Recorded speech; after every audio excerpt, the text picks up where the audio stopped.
Primeira Carta de Pedro, capítulo 1. Eu, Pedro, sou um apóstolo em missão por Jesus, o Messias, escrevendo aos exilados dispersos nas regiões do Ponto, da Galácia, da Capadócia, da província da Ásia e da Bitínia. Não falta ninguém. Ninguém foi esquecido.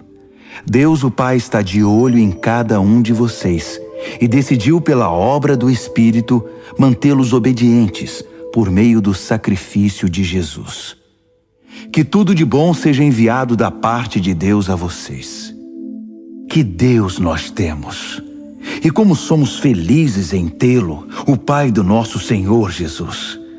Pelo fato de Jesus ter ressuscitado dos mortos, recebemos uma vida nova e temos tudo na vida, até mesmo um futuro no céu, que começa agora.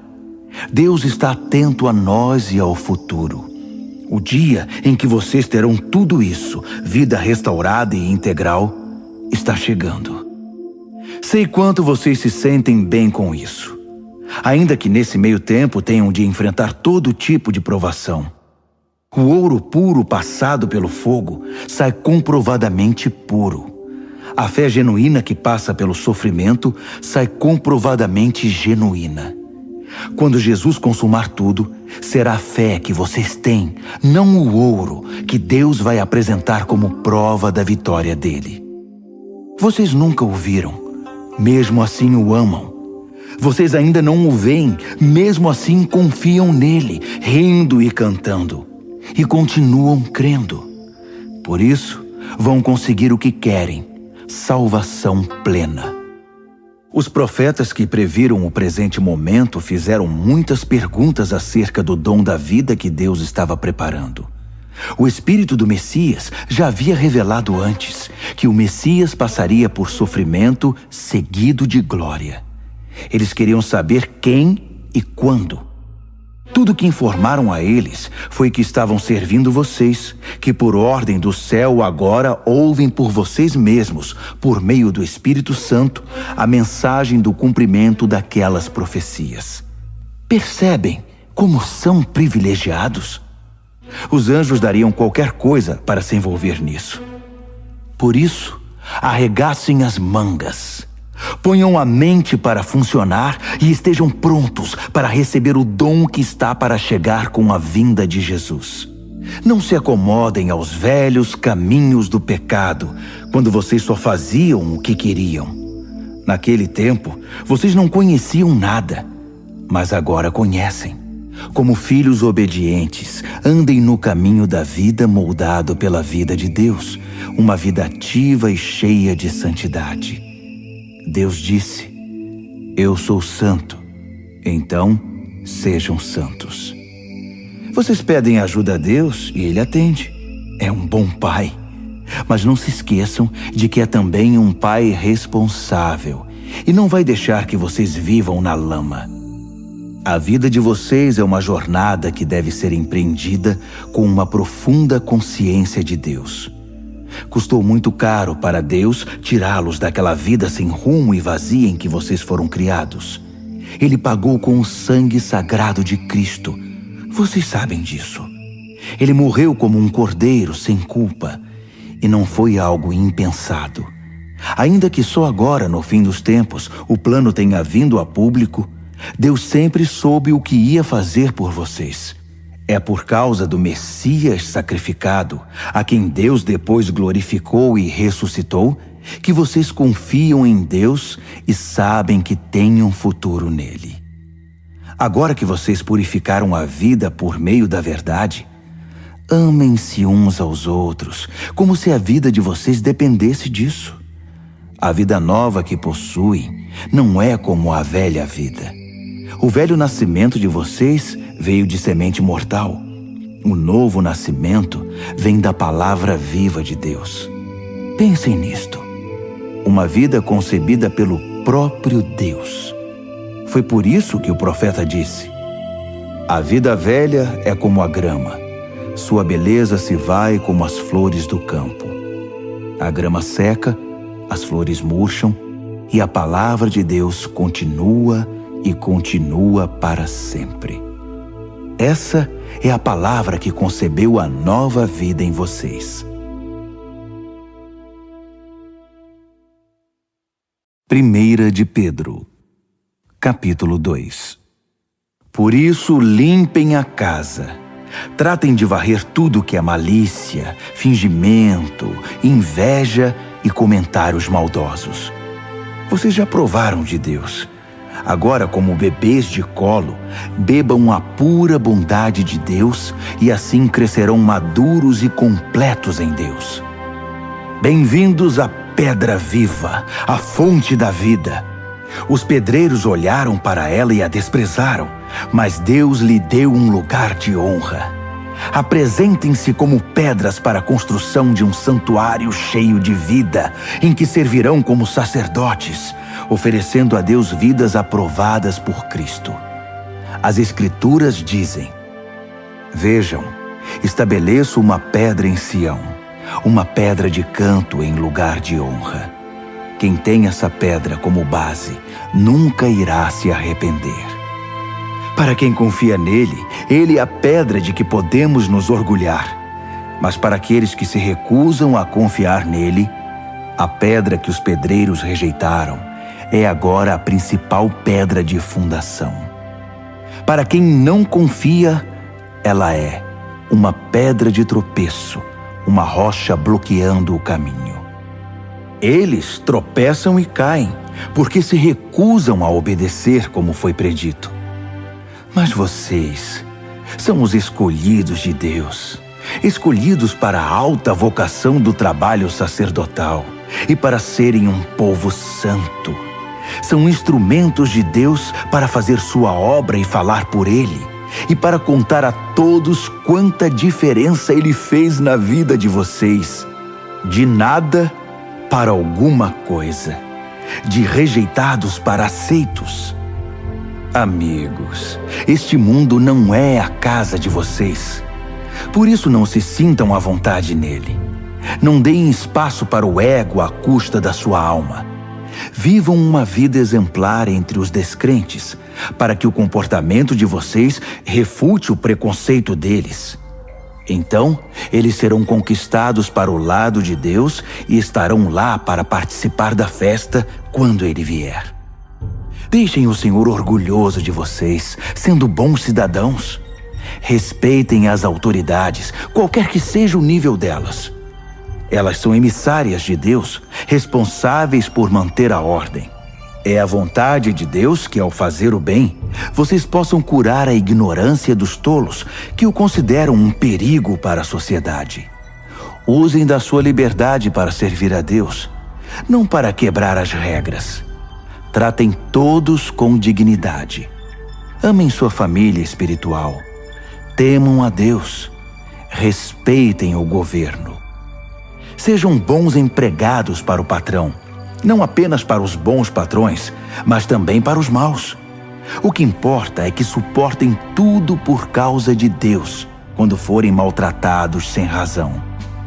Não há nenhum mérito em receber castigo quando vocês o merecem, mas se forem maltratados por terem bom comportamento, mesmo que sejam bons empregados, é isso que vale para Deus. Foi para esse tipo de vida que vocês foram convidados, o mesmo que Cristo viveu. Ele sofreu e aceitou toda espécie de sofrimento para que vocês soubessem que esta vida era possível e aprendessem a vivê-la passo a passo. Ele nunca fez nada errado, nem disse qualquer coisa incorreta. Ele foi xingado com tudo que é nome, mas não reagiu. Sofreu em silêncio, contente em deixar Deus acertar as coisas. Ele usou seu corpo de servo para carregar nossos pecados até a cruz e nos livrar do pecado, nos deixar livres para viver o caminho certo.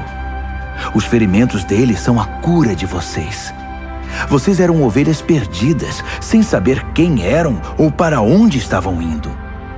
Agora são chamados pelo nome e guardados até o fim pelo pastor da alma de vocês. 1 de Pedro, capítulo 3. O mesmo vale para vocês, esposas. Sejam boas esposas, cada uma para o seu marido, atentas às necessidades deles. Há maridos que, mesmo indiferentes à palavra de Deus, poderão ser cativados pela vida da beleza santa de vocês. O que importa não é a aparência exterior, o estilo do cabelo, as joias, o corte da roupa, mas sim sua atitude interior. Cultivem a beleza interior, do tipo gracioso e gentil que agrada a Deus. As mulheres santas de antigamente eram lindas na presença de Deus desse modo e eram boas e leais aos maridos. Sara, por exemplo, tratava Abraão como meu querido marido. Vocês serão verdadeiras filhas de Sara se fizerem o mesmo, sem ansiedade e sem acanhamento. O mesmo vale para vocês, maridos. Sejam bons maridos, cada um para a sua esposa. Não deixem de honrá-las, nem de se alegrar com elas. Sendo mulheres, elas não têm alguns dos privilégios de vocês. Mas na nova vida, sob a graça de Deus, vocês são iguais. Portanto, tratem a esposa iguais a vocês, para que suas orações não sejam daquelas que nem passam do teto. Resumindo, sejam agradáveis, simpáticos, amáveis, compassivos, humildes. Isso vale para todos, sem exceção. Nada de retaliação, nada de língua afiada para o sarcasmo. Em vez disso, abençoem, que é a obrigação de vocês. Assim serão uma bênção e também receberão bênçãos. Quem quer abraçar a vida e ver dias cheios de bem, eis o que tem de fazer. Não diga nada maldoso ou capaz de ferir. Despreze o mal e cultive o bem. Persiga a paz com todo empenho. Deus aprova tudo isso, ouvindo e respondendo bem ao que é pedido. Mas volta as costas para os que fazem o mal. Se vocês fazem o bem com o coração e a alma, quem os impedirá? Ainda que sofram por causa disso, é o melhor para vocês. Não deem uma segunda chance à oposição. Em condições favoráveis ou desfavoráveis, mantenham um coração atento em adoração a Cristo, Senhor de vocês. Estejam prontos para falar e explicar a qualquer um que perguntar por que vocês adotaram esse estilo de vida, sempre com a maior gentileza. Tenham uma consciência tranquila na presença de Deus, de modo que quando as pessoas jogarem lama em vocês, não consigam sujá-los. Seus inimigos vão acabar percebendo que eles é que precisam de um banho. É melhor sofrer por fazer o bem, se é isso que Deus quer, que ser punido por fazer o mal. Afinal, o que Cristo definitivamente fez, sofreu por causa dos pecados dos outros, o justo pelos injustos. Ele enfrentou tudo isso, foi morto e ressuscitou para nos conduzir a Deus. Ele proclamou a salvação de Deus às gerações anteriores que estavam na prisão por não terem escutado. Vocês sabem que, embora Deus tenha esperado pacientemente que Noé construísse uma arca, poucos foram salvos. 8, para ser exato, salvos da água pela água. A água do batismo faz o mesmo por vocês, não por limpar a sujeira da pele, mas por apresentá-los diante de Deus com uma consciência pura por meio da ressurreição de Jesus. Jesus tem a última palavra sobre tudo e todos, de anjos a exércitos. Ele está com Deus, e o que ele diz, acontece. 1 de Pedro, capítulo 4. Portanto, considerando que Jesus passou por tudo que vocês estão passando e até mais, aprendam a pensar como ele. Pensem no seu sofrimento como uma maneira de abandonar o velho hábito pecaminoso de querer conseguir as coisas do modo de vocês. Assim serão capazes de viver livres para buscar o que Deus quer, em vez de serem escravizados pelos próprios desejos. Vocês já viveram aquela vida que ignorava Deus. Festas toda noite, bebedeiras e depravação. Mas chegou a hora de se livrar disso para sempre. Obviamente, os amigos daquela época não entendem por que vocês não os procuram mais. No entanto, vocês não têm a obrigação de prestar contas a eles. Eles serão chamados à responsabilidade na presença do próprio Deus. Ouçam a mensagem. Ela foi pregada aos cristãos que agora estão mortos, mas ainda que estejam mortos, como acontece com todos, eles vão continuar na vida que Deus concedeu a eles em Jesus. Tudo neste mundo está para ser consumado. Portanto, não tomem nada como certo. Mantenham uma vida de oração. Acima de tudo, amem uns aos outros como se a vida de vocês dependesse disso. O amor resolve praticamente qualquer situação. Sejam prestativos em dar uma refeição ao faminto, uma cama ao sem-teto, e façam isso com alegria. Sejam generosos com os dons que Deus concedeu a vocês e permitam que todos participem deles. Se palavras, que sejam palavras de Deus. Se ajuda, que seja uma ajuda sincera da parte de Deus. Assim, a brilhante presença de Deus se tornará evidente em tudo por meio de Jesus, e ele receberá todo o crédito, na condição de quem é poderoso em tudo, para sempre, até o fim dos tempos. Amém. Amigos, quando a vida ficar realmente difícil, não pensem que Deus não está no comando.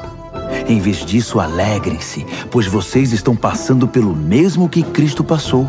É um processo de refinamento espiritual e a glória está chegando. Se vocês sofrem abusos por causa de Cristo, considerem-se felizes. É o Espírito de Deus e sua glória em vocês que serão vistos pelos outros. Se eles os perseguem porque vocês quebraram a lei ou perturbaram a paz, é outra questão. Mas se é porque vocês são cristãos, não pensem duas vezes. Sejam orgulhosos da condição distinta refletida nesse nome. Chegou a hora do julgamento, e ele começará pela própria família de Deus. Somos os primeiros da fila. Se começa conosco, imaginem como será para aqueles que rejeitam a mensagem de Deus.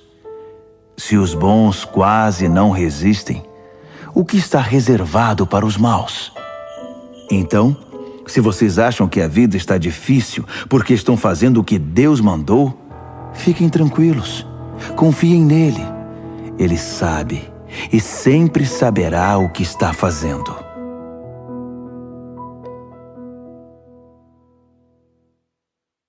Primeira de Pedro, capítulo 5.